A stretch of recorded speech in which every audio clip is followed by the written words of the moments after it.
তিনি অন্তর্বর্তীকালের সরকার ডাক্তার ইউনূস, আমি দোয়া দেব সেখানে এমন একজন প্রধানমন্ত্রী নিযুক্ত হোক যেন বাংলাদেশের মানুষ সুখে শান্তির সঙ্গে এবং আলেম উলামারা তারা যেন নির্ভয়ে এবং স্বাধীনতার সঙ্গে ইসলাম পালন করতে পারে।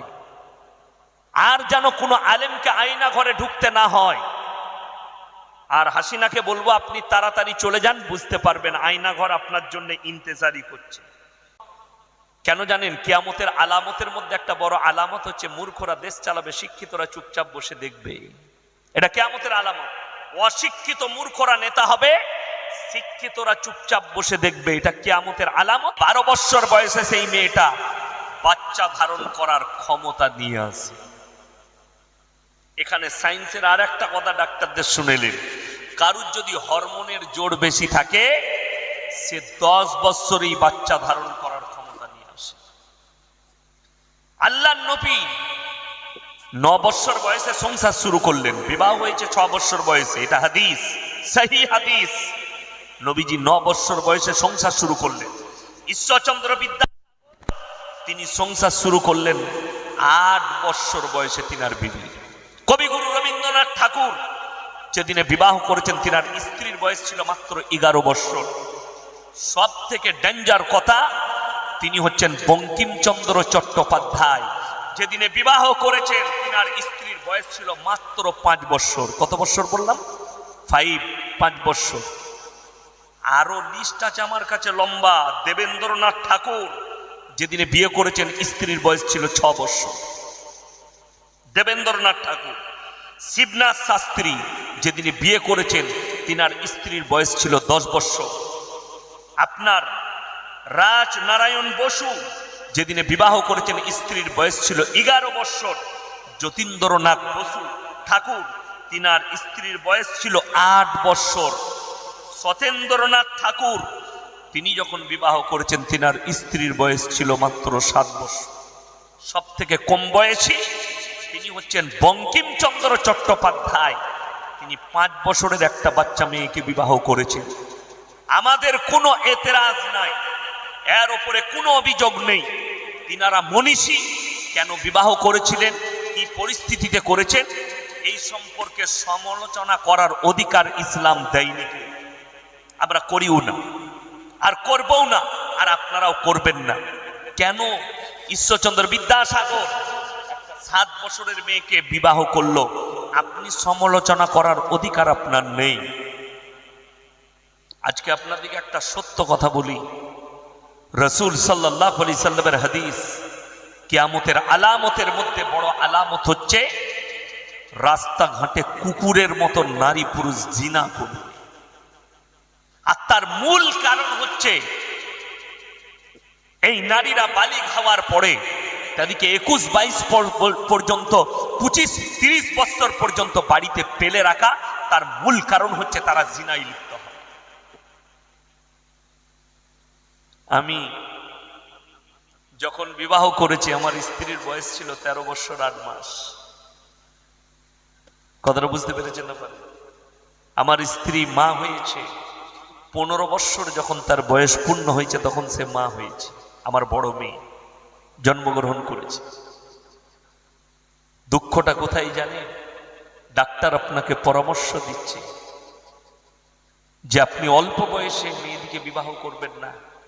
15 বছর 16 বছর বয়সে বিবাহ করলে তাদের ম্যাচুরিটি হয় না, তাই সে মা হতে গেলে দুর্বল হয়ে পড়বে, তার শরীর অসুস্থ হয়ে পড়বে। এইটা শুনে কষ্ট লাগে। সেই ডাক্তার পড়াশোনা করলো, অথচ তার দাদি যখন মা হয়েছে 11 বছর বয়সে তার দাদি মা হয়েছে। সেই ডাক্তারের দাদি 11 বছর বয়সে মা হয়েছে, তা না হলে 12 বছর বয়সে মা হয়েছে। ঠিক বললাম না ভুল বললাম?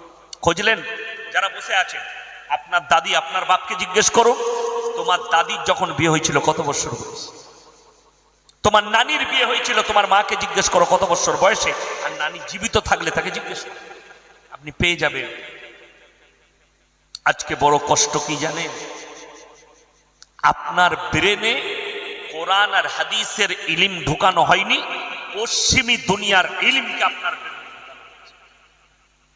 বেঈমান কাফেরদের ইলমটা ঢোকানো হয়েছে যেন এদের চলাফেরা পশ্চিমী দুনিয়ার মতো হয়, যেভাবে বেঈমান কাফেররা চলাফেরা করছে। পৃথিবীর শ্রেষ্ঠ মুফতির নাম হচ্ছে মুফতি তাকি উসমানী। আপনারা চিনবেন না, আলেমরা চিনবেন, উলামারা চিনবেন। তিনি যে সে মানুষের সন্তান, তিনি পৃথিবীর এমন একজন স্কলার মুফতি তাকি উসমানী। তিনি হচ্ছেন মুফতি শফি সাহেব রহমতুল্লাহ আলাইহির ছেলে, যিনি তাফসীরে মারিফুল কোরআন লিখেছেন, তিনার সন্তান। আমি 15 দিন আগে একটা বক্তব্য শুনি পাকিস্তানে, তিনি লোক বসে আছেন, তিনি কথা রাখছেন। তিনি বললেন, मेरे दोस्तों और मेरे भाई, दुनिया की हालत इतने बिगड़ जाएंगे कि क़यामत से पहले दुनिया में हमारे समाज में हराम औलादों से भर जाए। আর এর একটা বড় ব্যাখ্যা বিশ্লেষণ করেছেন তিনি, আপনি শুনলে আপনার ব্রেন খুলে যাবে যে বেঈমান কাফেররা আপনার আমার মধ্যে হারাম বাচ্চাগুলোকে কিভাবে প্রমোট করবে। তারা আপনি অনুভবও করতে পারবেন না যে তাদের ষড়যন্ত্র কত বড় ষড়যন্ত্র। আমাদের সন্তানরাও জানেন, আমাদের ছেলে মেয়েরাও জানে না, অথচ সেই ষড়যন্ত্রের শিকার হচ্ছে মুসলিম। আপনারা এতগুলো মানুষ বসেছেন, ইমানদারির সঙ্গে মোল্লাপাড়ার মানুষ বলুন তো, যে কে জানে যে প্রত্যেকটা মুসলমান নরনারীর জন্য দ্বীনি শিক্ষা অর্জন করা ফরজ? সবাই জানেন না জানেন? কথা বলেন, জানেন? ইমানদারির সঙ্গে বলুন, এই পুরো থানাতে যদি সমীক্ষা করা হয় কত পার্সেন্ট মুসলমানের কাছে দ্বীনি শিক্ষা আছে? আশা করি 85% মুসলমানের কাছে দ্বীনি শিক্ষা। ঠিক বললাম না ভুল বললাম? 85% মুসলিমের কাছে দ্বীনি। তার মূল কারণ হচ্ছে বেঈমান কাফেররা, ইহুদি নাসারা। তারা আপনাকে মুগ্ধ করে দিয়েছে তাদের রং লীলাতে। কোরআনের সঙ্গে আপনার সম্পর্ক নেই। যদি সম্পর্ক থাকতো, ইমানদারির সঙ্গে বলুন, সুদ খাওয়া হারাম না হালাল? জোরে বলুন, হারাম। কোরআনে স্পষ্ট হারাম বলেছেন, ওয়াহাল্লাল্লাহুল বাইয়া ওয়া হাররামা। সুদকে হারাম করা হয়েছে, ব্যবসাকে হালাল করা হয়েছে। এরপর বলুন, এই সুদ হারাম কোরআনে স্পষ্ট করেছে। রাসূল আকরাম সাল্লাল্লাহু আলাইহি সাল্লাম হাদিস বর্ণনা করলেন, কেউ যদি 1 টাকা সুদ খায়, মায়ের সঙ্গে 36 বার জিনা করার সমান পাপ হবে। এইটা জানার সুদ খাচ্ছে, সেই লোক নবীর বিরুদ্ধে যুদ্ধ ঘোষণা করলো না করলো না? কোরআনের বিরুদ্ধে যুদ্ধ ঘোষণা করলো না করলো না? সেই লোক কি করে মুসলমান থাকতে পারে আর মুমিন থাকতে পারে? সে যদি জেনে শুনেই পাপ করে, তার জানাজার নামাজটাও পড়া যাবে না সুদ করে। আমি ইয়াসিন ফতোয়া দিয়ে গেলাম, কোন মৌলবি যদি এই ফতোয়া কেটে দেয়, আমি ইয়াসিন জীবনে আর সমাজের বুকে বক্তব্য দেবো না। না সুদ খেয়েছে, না মদ খেয়েছে, গাঁজা খেয়েছে, না হারাম কাজে লিপ্ত হয়েছে, সে তওবা করুক আর না করুক, সে জান্নাতে যাবে। সেই মৌলবি আগে কিয়ামতের দিনে মার খাবে, এটা মাথায় রাখবেন। আজকে আমাদের সমাজ পরিবর্তন না হওয়ার মূল কারণ হচ্ছে এক শ্রেণীর আলেম, যারা মানুষকে ধোকায় রেখেছে যে তোমরা নামাজ পড়ো, রোজা না রাখো। সুদ খেয়েছে, জীবনটা সুদের উপরে কেটেছে। তার জানাজার নামাজও হচ্ছে, 40 দিনে তার মিলাদ করে মৌলবি খানাও খেয়ে নিচ্ছে আর দোয়াও করে দিচ্ছে, জান্নাতে চলে গেল। সেই মৌলবি আগে মার খাবে। তুমি সুদখোরের লেগে দোয়া করছো যে জীবনটা সুদের উপরে অতিবাহিত করেছে, জুম্মায় বয়ান শুনেছে যে হারাম, সারা জীবন কানেতে ফাঁস কাতারে মসজিদে বসে শুনছে যে সুদ খাওয়া হারাম, সুদ খেলে মায়ের সঙ্গে জিনা করা হবে। তারপরও সে কোরআনকে উপেক্ষা করেছে, রসুলের বাণীকে উপেক্ষা করে হারামখোর সুদ খেয়ে যাচ্ছে। আপনি তার জানাজা কোন হিসাবে পড়বেন? তার লেগে দোয়া কোন হিসাবে আল্লাহর কাছে হাত তুলবেন? এই মৌলবি, আমি বলে দিই, যদি বলে দেয় মাতালের জীবনটা যে মদের ভাটিতে কাটিয়েছে, তার লেগে মিলাদ পড়ানো যাবে না, দোয়া করা যাবে না। আপনাকে বলছি, মুসলমান মদ ছেড়ে দেবে, মুসলমান গাঁজা ছেড়ে দেবে, যদি বলা হয় সুদখোরের জানাজার নামাজ পড়াবো না, সুদখোরের লেগে মিলাদ হবে না, দোয়া করব না, সুদখোরের আপনার চাচা মারা গেছে সুদখোর, আপনি আমাকে ডেকে নিয়ে যাচ্ছেন হায়ার করে আমার চাচার কবর জিয়ারত করতে হবে, আমি ইয়াসিন যদি বলে দিই তোমার চাচা সুদখোর ছিল, তোমার চাচার লেগে কবর জিয়ারত করতে পারবো না, না আল্লাহর কাছে ফরমান, আল্লাহর কাছে দোয়া করতে পারবো। আমি বলছি পরবর্তী লোকটা সুদ খেতে ভয় করে, কিন্তু মুফতি সাহেব যাবে না, গাদা মাল আছে যাবার, ঠিক বললাম না ভুল বললাম? ইমাম যাবে না, হায়ার করে নিয়ে আসবে কৃষ্ণনগর থেকে লোক আছে। ওই জন্য কোরআনে আছে ইন্নাল্লাযীনা ইয়াকতুমুনা মা আনজালাল্লাহু মিনাল কিতাব ওয়া ইয়াশতারুনা বিহি সামানান কালীলা উলাইকা মা ইয়াকুলুনা ফি বুতুনিহিম ইল্লান নার ওয়া লা ইউকাল্লিমুহুমুল্লাহু ইয়াওমাল কিয়ামাতি ওয়া লা ইউযাক্কিহিম ওয়া লাহুম আযাবুন আলীম।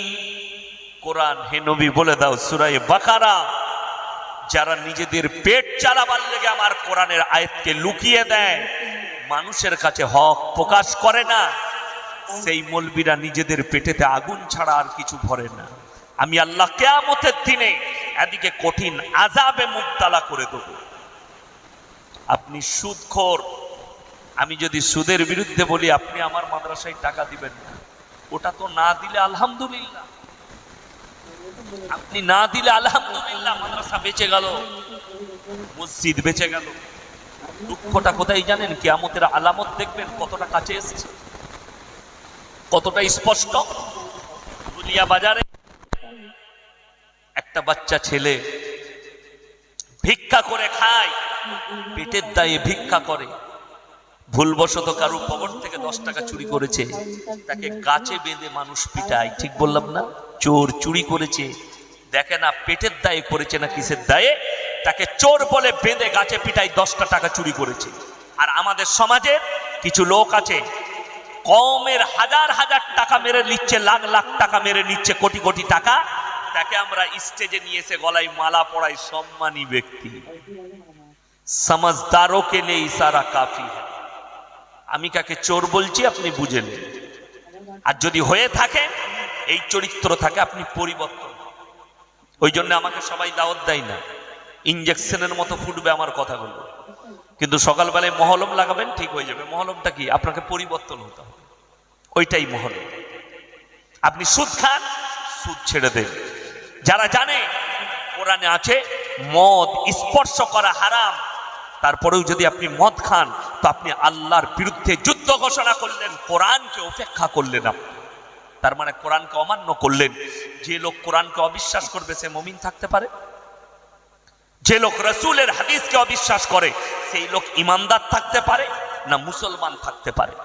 আপনি জেনে শুনে মদ খাচ্ছেন যে এটা হারাম, এই মুফতিরা মৌলবীরা জুম্মায় চিল্লাচ্ছে, জলসায় চিল্লাচ্ছে, আপনি মাথায় টুপি দিয়ে বসে জলসা শুনছেন। শুনেলেন জলসা পশ্চিম বাংলার এখন ফ্যাশন হয়ে গেছে, পাড়ায় পাড়ায় একটা করে জলসা দিবি, বছরে বক্তা আনবি, 20,000 25,000-এর বক্তা, জলসা হবে, বাকি নামাজের প্রয়োজন নাই, হুজুর তো দোয়া করে গেল, এই আমরা তিনজন আছি দোয়া করব। মোটামুটি যারা জলসা দিচ্ছে জান্নাত, নামাজ না পড়লেও, তাই তো? ওই জায়গাটা ভুলে যান। আমার মতো 100টা মৌলবি ধরা পড়বে কিয়ামতের দিনে। সমাজকে ধোঁকা দিয়েছ, প্রতারণা করেছো, প্রবঞ্চনা করেছো। গত 3 দিন আগে আমি উত্তর দিনাজপুরে ছিলাম, ডালখোলার কাছে। ওইখান থেকে 42 কিলোমিটার দূরে একটা জলসা হচ্ছে, বিহারি অনেক জায়গার বক্তা ছিল। উত্তরপ্রদেশে একটা উগান্ডার মাল ছিল, কালো জংজঙে, গুজরাটে থাকে, উর্দু ভাষাও ভালো করে জানে না, সে শুধু গজল পড়ে। জলসাটা কিন্তু সুন্নি ভাইদের, বেরেলভিদের জলসা, বেরেলি ভাইদের, সব 3 তালা 5 তালা টুপি পড়ে আছে, যদিও তারা আকীদার দিক দিয়ে খারাপ, কিন্তু জলসা হচ্ছে। সেখানে তাদের একজন মুফতি সাহেব এসেছে। গজল কি হচ্ছে জানেন? কম কিভাবে নষ্ট হচ্ছে, মুসলমান কিভাবে শেষ হচ্ছে, জলসা কি করে শেষ হচ্ছে আর জলসার দ্বারা কম কি ফায়দা পাচ্ছে দেখে নিন। রাত 2:10 বাজছে, তখন বক্তাকে আনছে একজন মুফতি সাহেবকে। তার আগে মাগরিবের পর থেকে রাত 2টো পর্যন্ত হুক্কা হুয়া গজল চলছে। কি বুঝলেন? আপনি গজল শুনলে অবাক হবেন, মোবাইলে পাবেন ইউটিউবে, ছেলেটা উগান্ডার মাল, কালো জংজঙ্গে, আফ্রিকায় ঘর মনে হয়, উর্দু, গুজরাটে থাকে, 70-80 হাজার টাকা বাজেট, নিজের মেশিন নিয়ে আসে, ইকোটা বাড়িয়ে দেয়। কি বুঝলেন?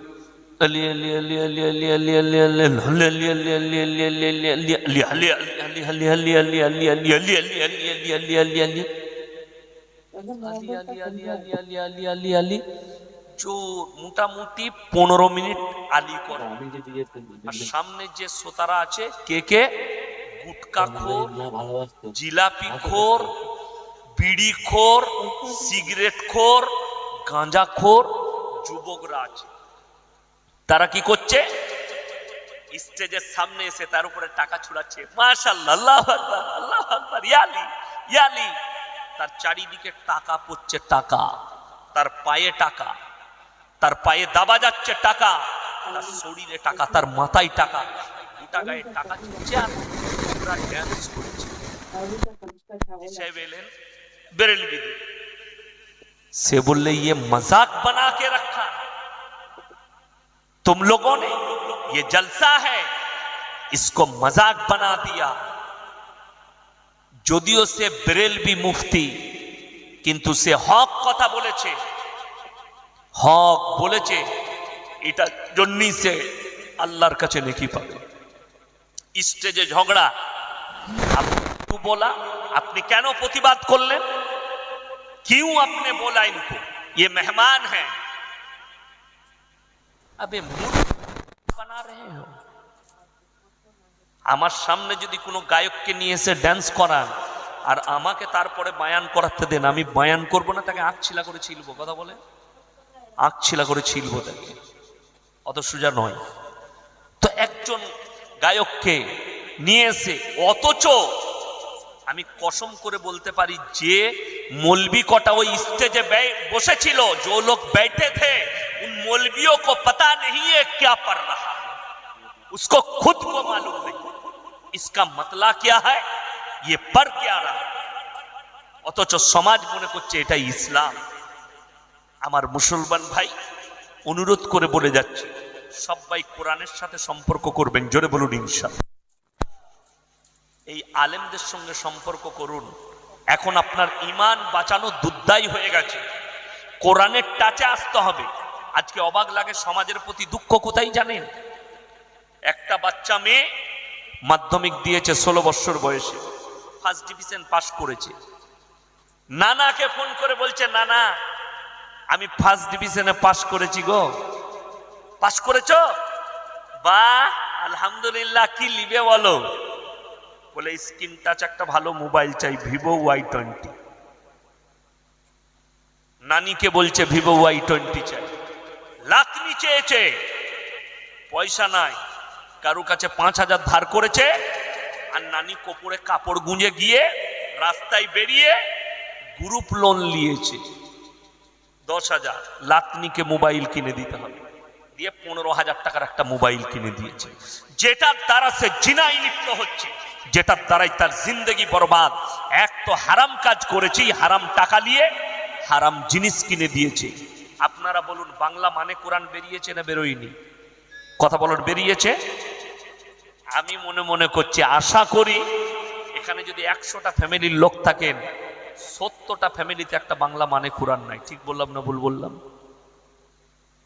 আপনি লাতনিকে 15,000 টাকার মোবাইল কিনে দিতে পেরেছেন পাপ করার জন্য, জিনা করার জন্য, কিন্তু আপনি তাকে একটা 500 টাকা দামি বাংলা মানে কোরআন কিনে দিতে পারেননি, নামাজ শিক্ষার বইটা দিতে পারেননি, দুটো বড় আলেমের লেখা তারবিয়তের বই দিতে পারেননি, যেটার দ্বারা তার আখলাক হবে।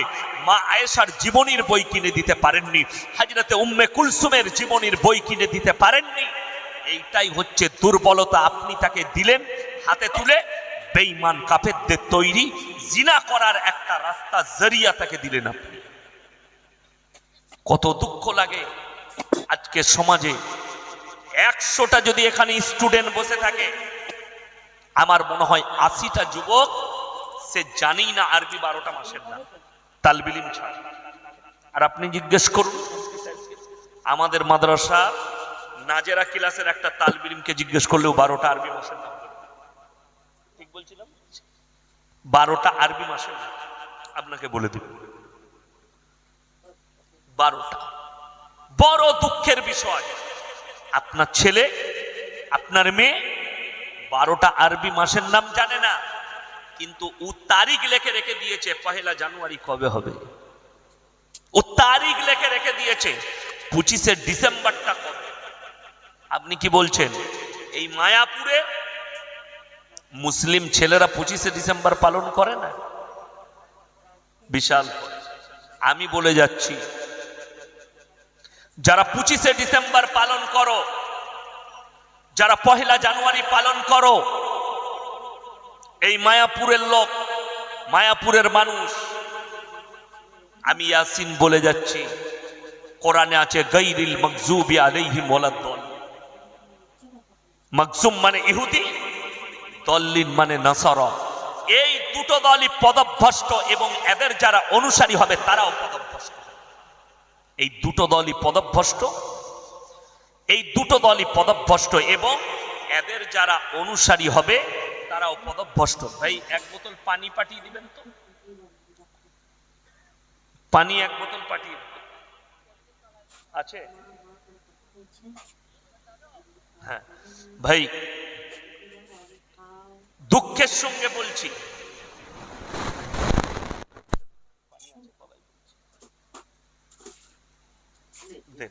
একটা বোতল দিয়ে আমার ভাই সবাই নিয়ত করুন এই সমস্ত হারাম কাজ থেকে আমরা দূরে থাকবো। জোরে বলুন ইনশাআল্লাহ।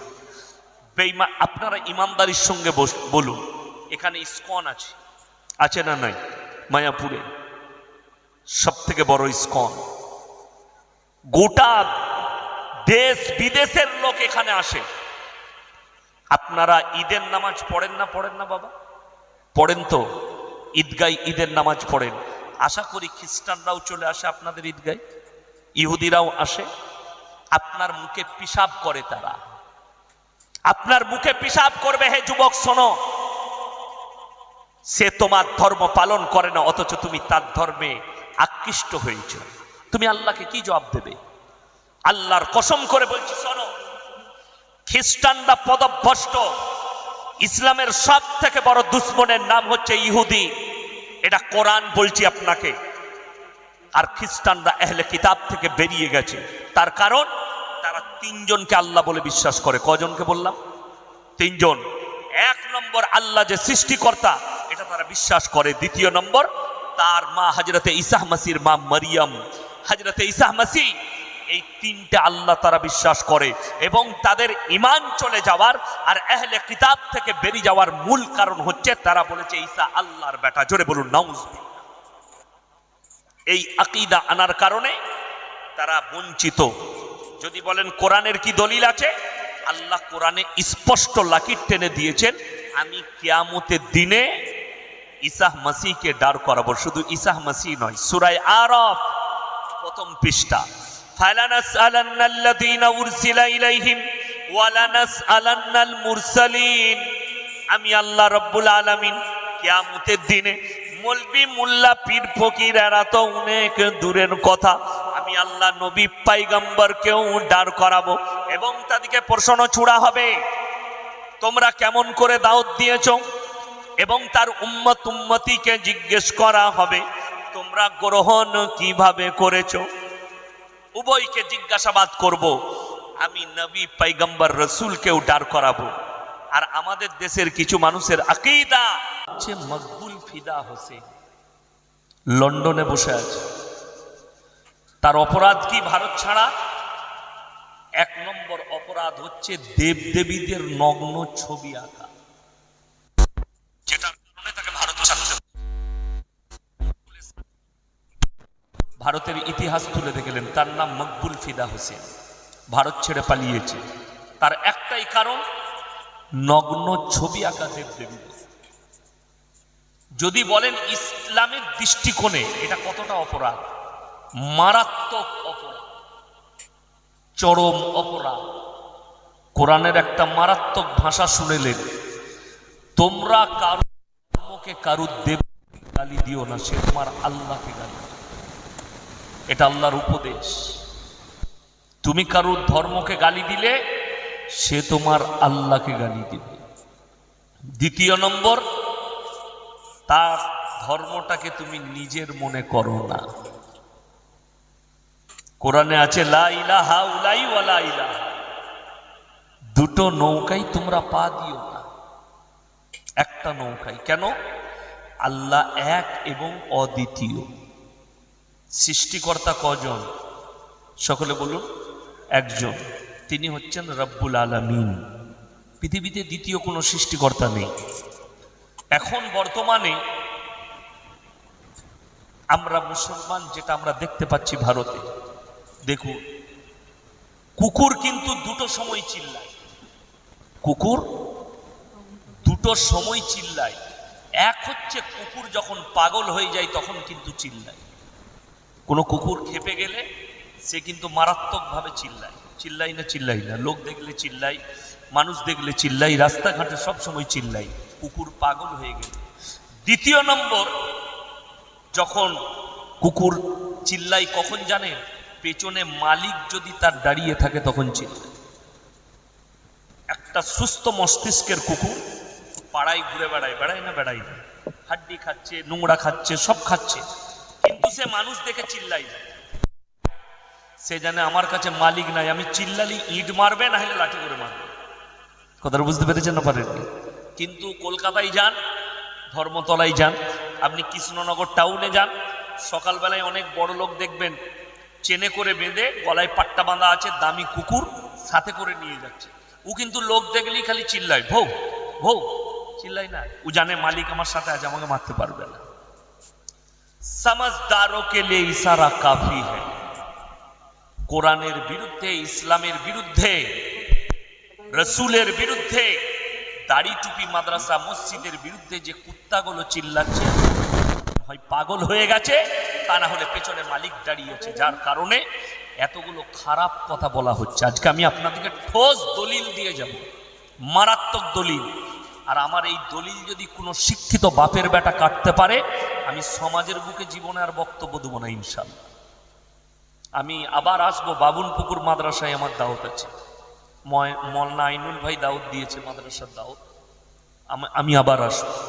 আপনি বলবেন, সেদিন আপনার জুতোর মালা পড়ে যাব যদি প্রমাণ দিতে পারেন আমাকে। আমি আজকে প্রমাণ দিয়ে যাব।